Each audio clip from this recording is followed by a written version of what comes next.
All right, so how many saw the president's speech last night?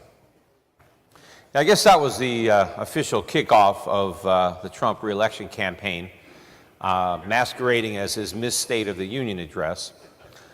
But during about, a 90-minute speech, the president basically claimed victory for having completely transformed America. The years and years or decades of economic decay are now behind us, and we are now experiencing an economic boom unlike the likes of which the world has never seen before, except they have seen it before, just before he was elected, during Obama's second term.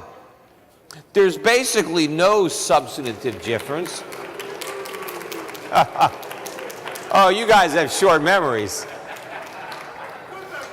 In fact, the main difference between Trump's first term and Obama's second term is that the trade deficits and the budget deficits are larger now than they were then. In fact, if you remember, the reason that candidate Donald Trump said that the American economy had been decaying was because we had large trade deficits. And these large trade deficits had hollowed out American industry. America's manufacturing base had been hollowed out, and we had replaced it with a service sector economy that was basically being sustained by debt. And he was correct. Except the problem is the trade deficits are bigger now than before he was elected. So if America's economy was in decay because of trade deficits, which are now larger than they've ever been, how are the years of decay over? GDP growth last year was 2.3%. How is that any different than the 2.3% we got under Barack Obama? Again, the only difference is we had to borrow even more money to achieve the same level of fake GDP growth that we did under Obama. The reality is nobody should be taking credit for the current U.S. economy. The question is, who deserves the blame? Why has the morbid growth of the Obama era continued under Donald Trump? The blame for the U.S. bubble economy, which is what it is, belongs to the Federal Reserve. The Federal Reserve is pursuing the same monetary policy that got Donald Trump elected. See, Donald Trump was elected because as a candidate, he told the truth about the U.S. economy. He described it as a bubble. He said it didn't matter that the stock market was going up because it was only going up because of the Fed. Because the Fed was keeping interest rates artificially low. It was doing quantitative easing. According to Donald Trump, the Fed was doing these political things just to make Obama look good. But that in the long run, the paper wealth of a stock market meant nothing because eventually the bubble was going to pop and the stock market would come tumbling down. See, Donald Trump promised to change all that. See, he promised to make America great again by draining the swamp and eliminating the national debt. He was going to get rid of it. Instead, during his 90-minute campaign speech, he never once mentioned the national debt. In fact, he never once challenged Congress to cut one dime of government spending, which means Donald Trump is happy with all of the new welfare spending and all of the new warfare spending that is taking place under his administration. I mean, who needs to elect a socialist? We got Trump, right? He wants big government, and he's happy for the Federal Reserve to print all the money necessary to pay for it. In fact, again, when Trump was a candidate, he was critical of the Fed. The reason that he supposedly didn't renominate Janet Yellen was because she was too easy. She was doing QE. She was keeping interest rates artificially low. So we get Jerome Powell. And what is Trump's criticism? Rates are too high. They're 1.5%. He was beating up the Fed because they weren't printing money fast enough. Now, you know, when I was here at the Money Show a year ago, January, right, the Fed had raised rates in December. And I was the only guy back then who said that the Fed was done raising rates, that the very next thing that they would do would be to cut rates. In fact, I was just in Vancouver a week or two ago, and I collected on a bet where a guy on the panel bet me that the Fed would raise rates, and I said no, they would cut rates. Well, they didn't just cut them once, they cut them 3 times. And the reason that I knew that the Fed was going to do that was because the air had already started coming out of the bubble in the 4th quarter of 2018. We would already be in a severe recession but for the Fed's 180-degree turn on monetary policy. But not only did the Fed start cutting rates, but they also fulfilled another one of my forecasts, which was that they would return to quantitative easing. And that's exactly what they did, except they don't want to admit that it's quantitative easing. No, because they do quantitative easing when the economy is in trouble. And the Federal Reserve wants to pretend that the economy is doing fine. So it's not calling quantitative easing, but that's exactly what it is. The only difference between the unofficial quantitative easing they're doing now and the official quantitative easing they were doing in the past is that now they're doing it even bigger. If you look at the rate with which the Fed's balance sheet is expanding, it's expanding faster now when they're not doing quantitative easing than it was when they were. So yeah, maybe this isn't QE, it's QE plus. But of course, quantitative easing was never really quantitative easing. That's just a euphemism. What is quantitative easing? That's when a central bank creates money out of thin air, inflation, and uses the money to buy government debt, to monetize government debt. That's what the Fed was doing before Trump was elected, and that's what the Fed is doing now since Trump's been elected, because the debt bubble is much bigger today than it was then. And the reason the Federal Reserve had to reverse course is because normalizing interest rates when you have an abnormally large amount of debt is impossible.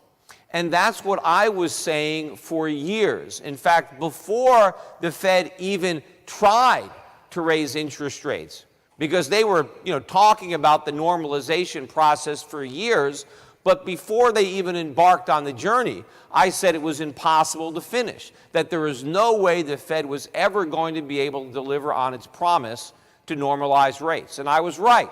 They got to about 2.5%, and everything fell apart. The auto market, the housing market, the stock market, and then the Fed had to reverse course. But it wasn't just on rates. The Fed was doing quantitative tightening. It was trying to shrink its balance sheet. It had to abort that effort, and now the balance sheet is back above $4 trillion, and it's headed much, much higher. And, the reason that QE and 0% interest rates did not result in a dollar crisis when the Fed did it the first time.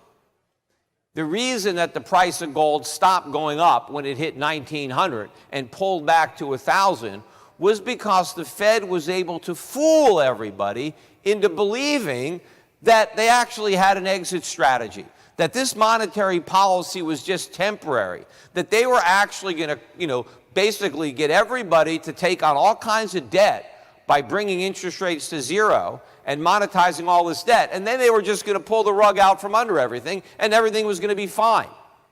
But what I was saying is that's impossible. If you get everybody loaded up with debt, the only way to sustain it is to keep those interest rates at zero, and that's exactly what's happening. The Fed is now proving me right by cutting interest rates long before they ever got to anywhere near normal, and by going back to quantitative easing. But it was the belief, the false belief, that these policies were temporary, right? That is what caused gold to fall. That is what kept the dollar afloat. Soon, people are going to realize that that is not the case, that interest rates have to stay near zero or even negative forever, and that the Fed's balance sheet is going to grow in perpetuity. Except that can't happen, because then the dollar will collapse and inflation will take off, not just in financial assets. Everybody is happy when inflationary monetary policy makes the stock market go up, which is the only reason the stock market is going up. Earnings aren't rising, it's just stock prices that are rising, and that's because of the inflation that's being created. But eventually, all that inflation moves from the stock market to the supermarket, and that's when it becomes a big problem. But a bigger problem that's now brewing is the political time bomb that is ticking, because I pointed out that the real important fact of the 2016 campaign was not that Trump won. That was something that I thought was not, impossible to happen. I mean, I didn't know he was going to win for sure, but I thought he had a much better chance of winning than was generally perceived. But what I looked at as the real movement was the popularity of Bernie Sanders on the left. And the reason that Trump appealed to a lot of Democrats was, again, he told the truth about the U.S. economy. He pointed out that the government numbers were a fraud, that the unemployment rate wasn't really as low as the official numbers let on. Donald Trump said the real unemployment rate is 30% or 40%, right?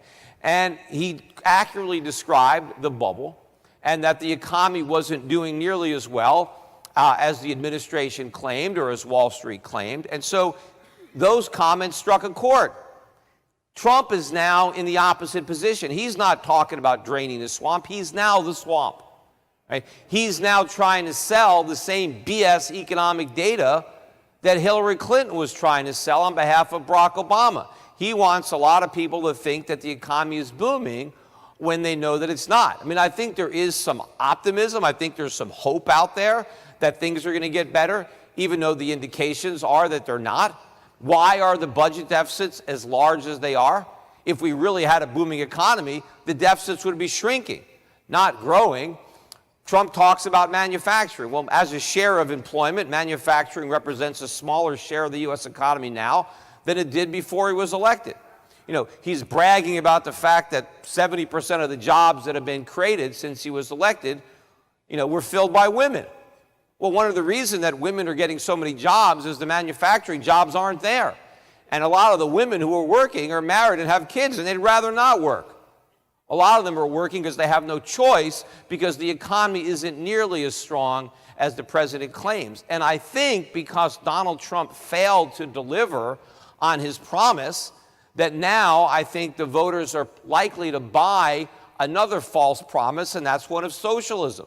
When the Federal Reserve's bubble popped on George Bush's watch, we got Barack Obama, right? Because everybody blamed capitalism. They thought that the financial crisis of 2008 was a consequence of not enough government, not enough regulation, of unbridled capitalism, even though the entire crisis was caused by the Federal Reserve pursuing the exact same monetary policy they're pursuing now. The only difference is they're more reckless now than they were then. The monetary policy after the 2008 financial crisis has been far more reckless than the policy that preceded and caused the crisis. But if capitalism got a black eye from the 2008 financial crisis, this crisis could deliver the knockout blow. And whether this new recession officially begins before the next election or after, it's going to be blamed on Trump and what Trump stands for. Not necessarily what he practices, but what he preaches, which is less government, capitalism, free markets, deregulations, tax cuts. That's what this next crisis is going to be blamed on. And it doesn't matter, again, whether it happens before the 2020 election or after, because the president who follows Donald Trump, whether he follows him or she follows him, in 2021 or 2025 is going to be a socialist, because this next recession is going to be far worse than the Great Recession of 2008. And unlike that recession, there is no way the Fed is going to bail anybody out, because this is not just going to be about subprime mortgages or private mortgages. This is going to be a sovereign debt crisis.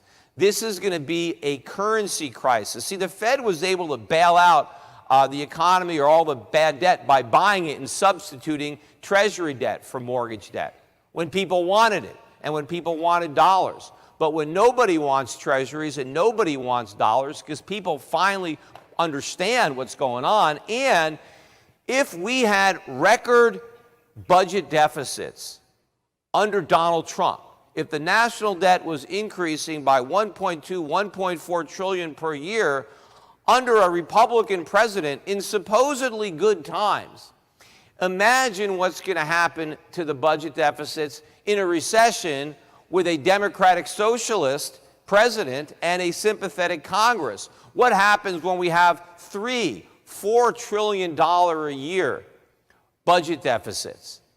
What happens when the Fed has to monetize that? Right? Gold went to 1,900 an ounce when people were worried about what might happen. Well, they're going to find out because it's going to happen even worse, and the price of gold is going to go much, much higher. So people have to adjust their portfolios now. You know, back in 1999, 2000, people were very excited about the stock market. Back in 2008, they were very excited about the stock market, and then the market got cut in half. And more overvalued indexes like the NASDAQ was down 80% in 2000. We have a much bigger bubble now than we had then. The difference is, if you get this wrong, the Fed is not going to bail you out. There isn't no bigger bubble that the Fed has up its sleeve. Because when it tries to revive the economy, when it tries to revive the markets by printing more money, the amount of money it's going to have to print is going to be a lethal overdose of inflation. And so your portfolio had better be prepared. You have to get into the right types of stocks, the right types of assets, and I'm going to be talking about that. I got my workshop tomorrow. I think it's at 11 o'clock. I don't know what room it's in, but we have a booth, so if you're not sure, you could stop by the Euro Pacific booth. I think my time is up. All right. No, wait, I got 2.5 more minutes. Oh, all right.